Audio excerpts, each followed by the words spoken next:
அஸ்ட்ரோசைன் channel வாயிலாக உலகெங்கும் வாழ்ந்து கொண்டிருக்கின்ற சகோதர சகோதரிகளுக்கு அன்பார்ந்த வணக்கங்கள் மற்றும் வாழ்த்துக்கள்.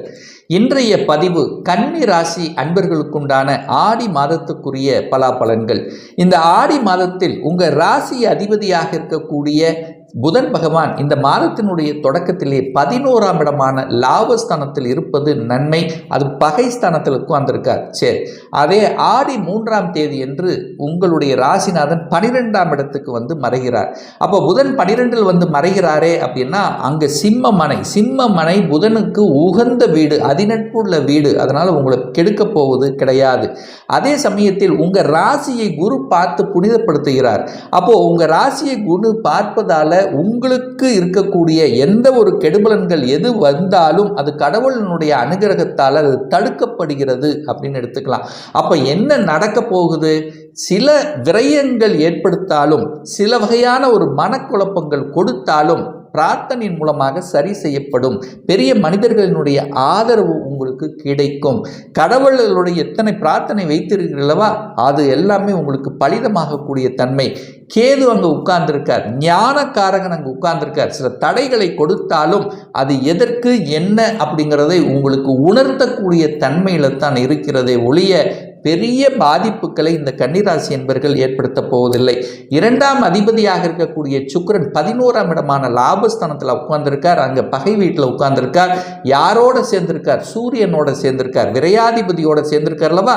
அப்போ பணம் விரயமாகிறது அப்படின்னு அர்த்தம். அப்போ என்ன பண்ணிக்கலாம்? சுப செலவுகளை செய்து கொள்ளலாம். வீட்டுக்கு தேவையான பொருள்கள், எலக்ட்ரானிக்ஸ் பொருள்கள் வாங்கி மகிழக்கூடிய தன்மை, அல்லது குடும்பத்துக்காக சுப செலவுகள் செய்யக்கூடிய, சுப காரியங்கள் செய்யக்கூடிய தன்மைகள் இந்த மாதம் உங்களுக்கு இருக்க போதுன்னு சொல்லலாம். 3ஆம் இடத்தை, அதாவது உங்களுடைய முயற்சி ஸ்தானம், தைரிய வீரிய ஸ்தானத்தை சனி பகவான் பார்த்து கெடுத்து கொண்டிருந்தல்லவா? மனம் நன்றாக இல்லை, மனதில் ஒரு தைரியம் இல்லை, மனதில் ஒரு தன்னம்பிக்கை இல்லை. ஸோ அந்த மாதிரியில் இருந்து கொண்டிருந்த உங்களுக்கு தன்னம்பிக்கை பிறக்கக்கூடிய வகையில் குருவினுடைய பார்வை அந்த 3ஆம் இடத்தின் மீது பதித்து அந்த 3ஆம் இடத்தை சுபத்துவமாக்கி கொண்டிருக்கிறது. அப்போ என்ன நடக்க போகிறது? பிரயாணங்கள் மூலமாக அனுகூலம், ஆதாயங்களை கொடுக்கக்கூடிய தன்மை, ரியல் எஸ்டேட் சார்ந்த துறையில் வருமானங்கள் கிடைக்கக்கூடிய தன்மை, வியாபாரத்தில் ஒரு நல்ல சிறு வியாபாரம், வியாபாரத்தில் ஒரு பெரிய லாபம் இல்லாதவர்களுக்கு இந்த மாதம் ஒரு நல்ல லாபம் கிடைக்க போகிறது. புதிய ஒப்பந்தங்கள் நடக்கக்கூடிய தன்மை. கலைத்துறையில் இருக்கின்றவர்கள், அதாவது இசை சம்பந்தப்பட்ட ஊடகவியல் சார்ந்த துறையில் இருப்பவர்களுக்கு புதிய ஒப்பந்தங்கள் உங்களுக்கு கிடைக்கப் போகிறது. அதன் மூலமாக மகிழ்ச்சியும் சந்தோஷத்தையும் அடைய போகிறீர்கள் அப்படின்னு சொல்லலாம். 4ஆம் அதிபதியாக இருக்கக்கூடிய குரு பகவான் 9ஆம் இடத்தில் அமர்ந்து கொண்டாலும் அது செவ்வாயோட சேர்ந்து உட்கார்ந்திருக்கார். அப்போ என்ன? நிலம் சார்ந்த விஷயத்தில் சின்ன ஒரு மாதிரியான ஒரு தொய்வு அப்படிங்கிறது உங்களுக்கு இருக்கத்தான் செய்கிறது. சில தடைகள் இருக்க போகிறது. விற்பனை ஆகும் அப்படின்னு நினைச்சிட்டு இருந்தவங்க சின்ன தடையை கொடுத்துத்தான் அது விற்பனை ஆகுங்கிறத மட்டும் ஞாபகத்தில் வைத்துக் கொள்ளுங்கள். ஆனால் விற்பனை ஆயிரும். ஆனால் என்ன ஆகும்? முதலில் ஒரு தடை கொடுக்கும், ஒரு மாதிரியான தன்மையை உருவாக்கும். என்னடா விற்பனை ஆக மாட்டேங்குதே, விற்பனை ஆகும்னு நினைச்சனே நடக்க மாட்டேங்குதே, தாயினுடைய உடல்நலத்தில் சில தொந்தரவு வருகிறதே, எப்போதான் சரியாகும் அப்படின்னா ட்ரீட்மெண்ட் மூலமாக சரியாகும் அப்படிங்கிறத அமைப்பு. பயப்பட வேண்டிய அவசியம் இல்லை. 5ஆம் இடத்தை குரு பார்க்கிறது. 5ஆம் இடம் என்பது பூர்வ புண்ணிய ஸ்தானம், பஞ்சமஸ்தானம் அல்லவா? அந்த இடத்தை குரு பார்ப்பது உங்களுக்கு அனைத்து விதத்திலும் மேன்மையை தரக்கூடியது. திடீர் அதிர்ஷ்டத்தை கொடுக்கக்கூடிய அமைப்பு. எதிலெல்லாம் அதிர்ஷ்டம் கிடைக்காமல் தடைப்பட்டு கொண்டிருந்ததோ இப்போ திடீர் அதிர்ஷ்டம் கிடைக்கும்.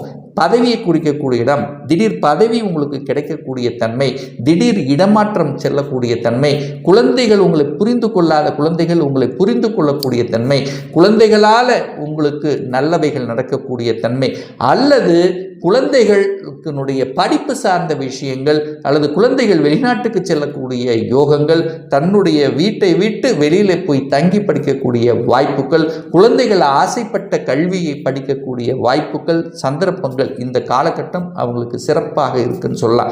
6ஆம் இடத்தில் சனி பகவான் உட்கார்ந்திருக்கார். ஒரு பாவகிரகம் இருக்கிறது நல்லது. ஆனால் என்ன ஞாபகத்தில் வச்சுக்கணும்னா, கடன் விஷயத்தில் கொஞ்சம் கவனம் எச்சரிக்கையோடு இருக்கணும். கடன் அப்படின்னாலே தன்னுடைய கெப்பாசிட்டிக்கு மேலே போகக்கூடாது அப்படிங்கிறத ஞாபகம் வச்சுங்க. சனி இருக்கிறதுனால என்ன, சின்ன சின்ன உடலில் இயக்க குறைபாடுகள் ஏதாவது ஒன்று நொய்ங்கிற மாதிரி, அது குறிப்பாக கால் சார்ந்த விஷயங்கள், மூட்டு வலி சார்ந்த விஷயங்கள் வருவதற்கான வாய்ப்புகள் இருக்குது. எதிர்ப்பு பகை போகவே கூடாது. வம்பு வழக்கு சம்பந்தப்பட்ட எந்த ஒரு விஷயத்திலும் போகக்கூடாது அப்படிங்கிறத ஞாபகத்தில் வைத்துக் கொள்ளுங்கள். 7ஆம் இடத்தில் ராகு உட்கார்ந்திருக்கார். சர்ப்ப கிரகம் என்று சொல்லக்கூடிய ராகு திருமணஸ்தானத்தில் உட்கார்ந்திருக்கார். 7ஆம் இடம் என்பது திருமணம், கணவன் மனைவியை குறிக்கக்கூடிய இடம் அல்லவா. அந்த இடத்தில் ஒரு ராகு, ஒரு அந்நியர், ஒரு பாம்பு, ஒரு விஷத்தன்மை உள்ள ஒரு கிரகம் இருக்கும் போது என்ன ஆகும்னா, ஏதாவது ஒரு வகையில் உங்களுக்கு கொத்த செய்யும். அப்போ என்ன, கணவன் மனைவிக்குள்ள புரிந்து கொள்ளணும், அன்னோனியம் வச்சுக்கணும் அப்படின்னு அர்த்தம். அப்போது உங்களுக்குள்ள ஏதாவது இருந்தாலும் அதை பேசி முடிச்சுக்கணும். 3ஆம் நபர் விட்டு போனீங்கன்னா அது வேற மாதிரி கிரியேட் பண்ணி உங்களுக்குள்ள பிரச்சனையை கொடுப்பாங்கன்னு அர்த்தம். அப்போது என்ன அர்த்தம், ராகு அங்கே இருக்கார், ஒரு சர்ப்ப கிரகம் இருக்கார். அப்போ என்ன, 2 பேர்த்துக்குள்ள ஒரு முடிவு எடுத்துக்கொள்வது சிறப்பு. கணவன் மனைவி சார்ந்த விஷயம், கூட்டாளிகள் சார்ந்த விஷயங்கள், பங்குதாரர் சார்ந்த விஷயத்தில் கணக்கு வழக்குகளில் கரெக்டாக இருக்கணும் அப்படிங்கிறத ஞாபகத்தில் வச்சுக்கோங்க. நண்பர்கள் விஷயத்திலும் கரெக்டாக இருக்கணும். அதாவது தான் யாரை மீட் பண்ணுகிறீர்களோ தனக்கு ஆப்போசிட் இருக்கக்கூடிய விஷயத்தில் கவனமாக இருக்கணும். கணவனாக இருந்தால் மனைவி, அதாவது பெண்கள் சார்ந்த விஷயத்தில் ரொம்ப ரொம்ப கவனமாக இருக்கணுங்கிறது ஞாபகத்தில் வச்சுங்க. 8ஆம் அதிபதி 9ஆம் இடத்துல இருக்கிறதுனால தந்தையினுடைய உடல்நலம் சார்ந்த விஷயத்தில் கொஞ்சம் கவனம் எச்சரிக்கையோடு இருக்கணுங்கிறதையும் ஞாபகத்தில் வச்சுக்கோங்க. ஏன்னா 8க்குரியவன் 9ல் வந்து உட்கார்ந்துருக்காருல்லவா, செவ்வாய். அதாவது இந்த கன்னி ராசி அல்லது கன்னி லக்னக்காரர்களுக்கு ஆகாத ஒரு கிரகம் அப்படின்னா அது செவ்வாய் பகவானதை சொல்லணும். அந்த செவ்வாய் 9ஆம் இடமான பாக்யஸ்தானத்தில் தந்தையினுடைய ஸ்தானத்தில் இருக்கார்லவா. அப்போ தந்தைக்கு சில தொந்தரவு கொடுப்பதற்கான வாய்ப்புகள், ஆனாலும் அங்கே குரு இருக்கிறதுனால அப்படி ஒன்று பெரிய பாதிப்புகளை உங்களுக்கு கொடுத்து விடாது அப்படிங்கிறத ஞாபகம் வச்சுங்க. இதுவரைக்கு கன்னிராசி என்பவர்களுக்கு குரு 8ஆம் இடத்திலிருந்து அட்டமஸ்தானத்திலிருந்து திருமண வாய்ப்புகளை தட்டி பறித்து கொண்டே இருந்தார் அல்லவா. அப்போ இப்போ திருமணம் சார்ந்த சுப காரியங்களும் நடக்கக்கூடிய தன்மை. 7க்குரியவன் 9ஆம் இடத்துல தனக்கு 3ஆம் இடத்துல இருக்கிறதுனால திருமணம் ஆகி டிவோர்ஸ் ஆகி விவாகரத்தாகி இன்னொரு திருமணம் செய்யணும் அப்படிங்கிற எண்ணத்தில் இருக்கக்கூடிய கன்னிராசி என்பவர்களுக்கு அந்த 2ஆம் திருமணத்துக்கான வாய்ப்புகளையும் சந்தர்ப்பங்களையும் இந்த காலகட்டம் ஈடேறும் அப்படிங்கிறது ஞாபகம் வச்சுக்கோங்க.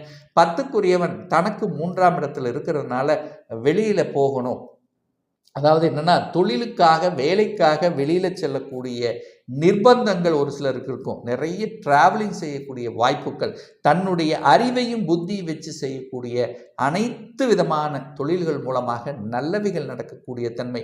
அதுவும் குறிப்பாக இந்த கன்னிராசி என்பவர்களுக்கு ஒரு ஆகாத ஒரு கிரகம் செவ்வாய். அப்போ யாருக்கெல்லாம் செவ்வாய் திசை செவ்வாய் புத்தி நடந்து கொண்டிருக்கிறதோ கொஞ்சம் கவனம் எச்சரிக்கையோடு இருக்கணும்.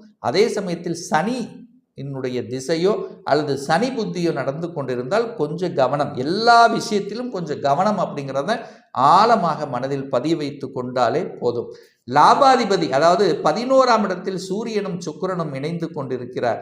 அப்போ மூத்தவர்கள் மூலமாக, மூத்த சகோதரர்கள் மூலமாக நன்மைகள் நடக்கக்கூடிய வாய்ப்புகள், ஒரு சிலருக்கு வந்து பார்த்தீங்கன்னா வெளிநாட்டுக்கு செல்லக்கூடிய யோகங்கள் என்பது இருக்கிறது. அதாவது ஒரு ஐடியில் இருக்கிறீங்க, ஏன்னா நீங்கள் கன்னிராசி என்பர்களவா.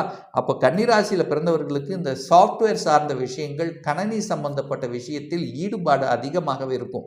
நெட்டு இன்டர்நெட் சம்பந்தப்பட்ட விஷயங்கள், ஊடகம் சார்ந்த விஷயங்கள், பேச்சு சம்பந்தப்பட்ட விஷயங்கள், தன்னுடைய புத்தி அறிவை வச்சு செய்யக்கூடிய தொழில்கள், ஸோ இதில் தான் அதிகமாக ஈடுபாடு இருக்கும். ஸோ அதன் மூலியமாக நல்ல புத்திசாலித்தனம். ஏன்னா புதன் வந்து சிம்மமனையில் நல்ல ஒரு சிம்மம் அதினப்பு வீட்டில் இருக்கிறதுனால எதையும் செய்யலாம் சாதிக்கலாம் என்கின்ற திங்கிங் வந்து அதிகமாக இருக்கும். அப்போ வெளிநாட்டுக்கு செல்லக்கூடிய யோகம் என்பது இருக்குது. உங்கள் ராசிநாதனே 12ல் இருக்கார். அப்போ டிராவலிங் பண்ணுவதுங்கிறது உங்களுக்கு இயல்பாகவே இந்த மாதம் வரும் அப்படிங்கிறது தான் அமைப்பு. ஸோ ஆக மொத்தம் இந்த கன்னிராசி அன்பர்களுக்கு பார்த்தீங்கன்னா எதை செய்தாலும் கொஞ்சம் யோசித்து, ஏன்னா ராசிநாதன் 12 இருக்கார்லவா, அப்போ ஒரு தடவைக்கு 2 தடவை யோசித்து நிதானத்துடன் பக்குவமாக செயல்படுவது அனைத்து விதத்திலும் நன்மையை ஏற்படுத்தி கொடுக்கும் என்பதை எந்தவித மாற்று கருத்தும் கிடையாது. இப்ப நான் சொன்னது கோச்சார ரீதியாக இந்த மாதத்தினுடைய ஒரு பொதுவான பலன்கள் தான். இந்த ராசியில பார்த்தீங்கன்னா பல லட்சக்கணக்கான பேர் இருப்பீங்க. ஒவ்வொருத்தரும் டிஃபரெண்ட், ஒவ்வொருடைய ஜாதக அமைப்புகளும் வேறுபடும், கிரக அமைப்புகளும் வேறும், அதனுடைய பலனும் வேறுபடும். ஏன்னா தசாபுத்தி மாறிட்டு இருக்கும்லவா. அப்போ இந்த கோச்சார பலனை கண்டினியூஸாக ஒரு 3 மாதம் பாருங்க. சரியாக வரல அப்படின்னா உங்களுக்கு தசாநாதன் பார்த்தீங்கன்னா 6ஆம் அதிபதி அல்லது 8ஆம் அதிபதி 12ஆம் அதிபதியினுடைய தசாபுத்தி உங்களுக்கு நடந்து கொண்டிருக்கும் என்பதை நீங்கள் புரிந்து கொள்ள வேண்டும். ஒரு துல்லிய பலன் வேணும், ஒரு சுய ஜாதகம் பார்க்கணும், ஒரு கன்சல்டேஷன் எடுத்துக்கணும் என்று விருப்பமுடைய அன்பர்கள் டிஸ்பிளே தெரியக்கூடிய நம்பருக்கு வாட்ஸ்அப் மூலியமாகவோ ஃபோன் கால் மூலியமாகவோ தொடர்பு கொண்டு அப்பாயின்மெண்ட் பெற்றுக்கொண்டு கன்சல்டேஷன் எடுத்துக்கலாம். இந்த பதிவு நிச்சயமாக ஏதாவது ஒரு ரூபத்தில் உங்களுக்கு யூஸ்ஃபுல்லாக இருக்குங்கிறதுல எந்தவித மாற்று கருத்தும் கிடையாது. நம்ம சேனலை நீங்கள் ஃபர்ஸ்ட் டைம் பார்ப்பவர்கள் என்றால் மறக்காம சப்ஸ்கிரைப் பண்ணிக்கிங்க. பக்கத்தில் இருக்கின்ற பெல் பட்டன் மற்றும் ஆல் நோட்டிஃபிகேஷனை கிளிக் பண்ணும்போது நான் போடக்கூடிய அடுத்தடுத்த பதிவுகள் உங்களுடைய நோட்டிஃபிகேஷனில் வந்து சேரும். இந்த ராசி நட்சத்திர நேயர்கள் அனைவரும் வாழ்க வளர்க வளமுடன் என்று எனது வாழ்த்தினை தெரிவித்துக் கொண்டு விடைபெறுகிறேன். நன்றி, வணக்கம், வாழ்த்துக்கள்.